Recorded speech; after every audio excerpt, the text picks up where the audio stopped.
Voice of hope में आपका स्वागत है। दोस्तों, आज के समय में जब हम ये बात करते हैं आशा की, तो किसी का कहना है कि संसार का सबसे बड़ा दिवालिया वो व्यक्ति है जिसने अपने जीवन में आशा को खो दिया है, उत्साह को खो दिया है, जिसे कोई उम्मीद नहीं है, जिसे कोई आशा नहीं है। और आशा, भरोसा, उम्मीद, आसरा, विश्वास, ये सब जो है एक दूसरे के पूरक हैं। परमेश्वर के वचन में आता है कि सच्चे विश्वास का एक लक्षण आशा है। इस प्रकार की आशा उस आशा से भिन्न है जिसे लोग साधारणतः समझते हैं। ये किसी वस्तु की आशा मात्र ही नहीं है, परंतु यह एक दृढ़ विश्वास है जो परमेश्वर में रखा जाता है। यह आश्वासन, यह विश्वास है कि परमेश्वर अपनी प्रतिज्ञा के अनुसार कार्य करेगा। संसार में जब हम रह रहे हैं तो मित्रों, हर जगह परिस्थितियां जो है बहुत मुश्किल हैं। कितनी ही मुश्किल परिस्थितियों क्यों न हो, लेकिन हमें अपने जीवन में कभी भी आशा नहीं छोड़नी चाहिए। यदि हम प्रभु यीशु मसीह पर विश्वास करते हैं तो हमें अपनी सारी परिस्थितियों को उसके हाथ में सौंप देना चाहिए। इस संसार में हमें दुख है, संकट है, कष्ट है, खुशी है, गम है, आनंद के लक्षण है, दुख के क्षण है। इन सारी परिस्थितियों में भी जब हर तरफ इस समय चिंता का माहौल है, पूरे संसार में कोरोना वायरस जो है फैला हुआ है, लोग मृत्यु से डर रहे हैं कि हमें ना कहीं ये बीमारी हो जाए, हम इसे इन्फेक्शन से पीड़ित ना हो जाएं।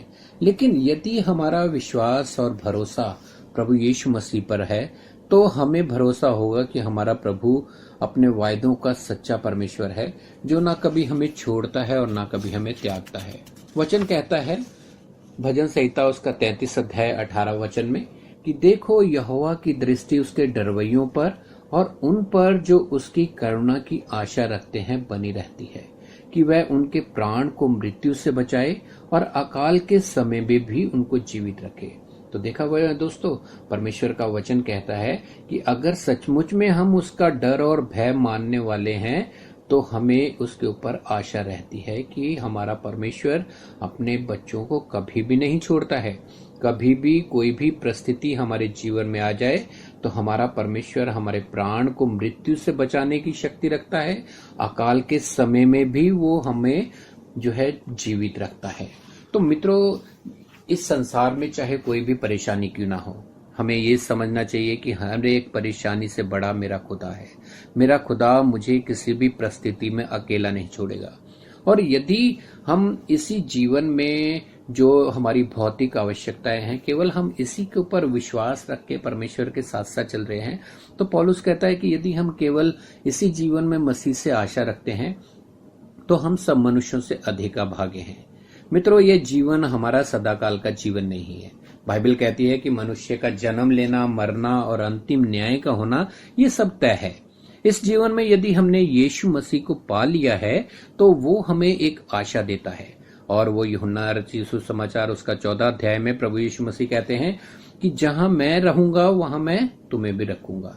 कहता है कि मैं जाता हूं और तुम्हारे लिए जगह तैयार करता हूं, कि जहां मैं रहूंगा वहां मैं तुम्हें भी रखूंगा। इस जीवन में प्रभु हमें संभालता है और आने वाले जीवन के लिए भी प्रभु यीशु मसीह हमें वॉइस ऑफ होप देता है कि एक आशा की उम्मीद जो है केवल हमें यीशु मसीह में ही मिलती है।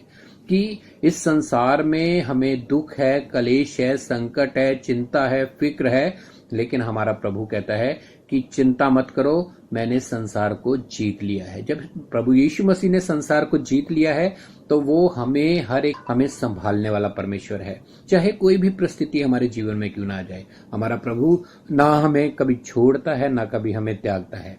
वो कहता है कि वो हमारे लिए जगह तैयार करने जा रहा है, और वो जगह ऐसी है कि जहां ना हमें दुख होगा, ना कष्ट होगा, वहां ना आंखों में हमारे आंसू होगा, क्योंकि वो वचन कहता है कि मैं तुम्हारे आंसुओं को पोंछ डालूंगा।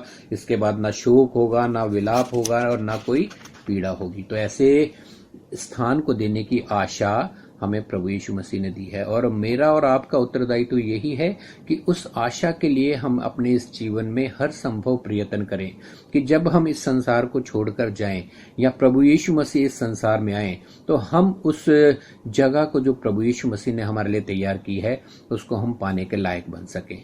तो मित्रों, क्या आपको आशा है कि यदि आज आप इस संसार को छोड़कर जाते हैं तो आप प्रभु यीशु मसीह के हाथों में सुरक्षित हैं, या केवल आपके इसी जीवन में परमेश्वर से आशा रखते हैं कि परमेश्वर ये चीजें दे दे, परमेश्वर वो चीजें दे दे, हमारी आवश्यकताओं की पूर्ति कर दे, केवल इतना ही काफी है। हमें अपनी आत्मा के लिए चिंता करनी है और उसके लिए यीशु मसीह के ऊपर विश्वास करना है, यीशु मसीह के ऊपर भरोसा रखना है, और जो आशा उसने हमें दी है उस आशा को हमें ग्रहण करना है कि यीशु मसीह हमें वो स्थान देगा जहां न दुख होगा, न संग कष्ट होगा, न कोई पीड़ा होगी, और वो स्थान यीशु मसीह ही हमें दे सकता है। प्रभु इन वचनों के ऊपर आशीष दे। नमस्कार।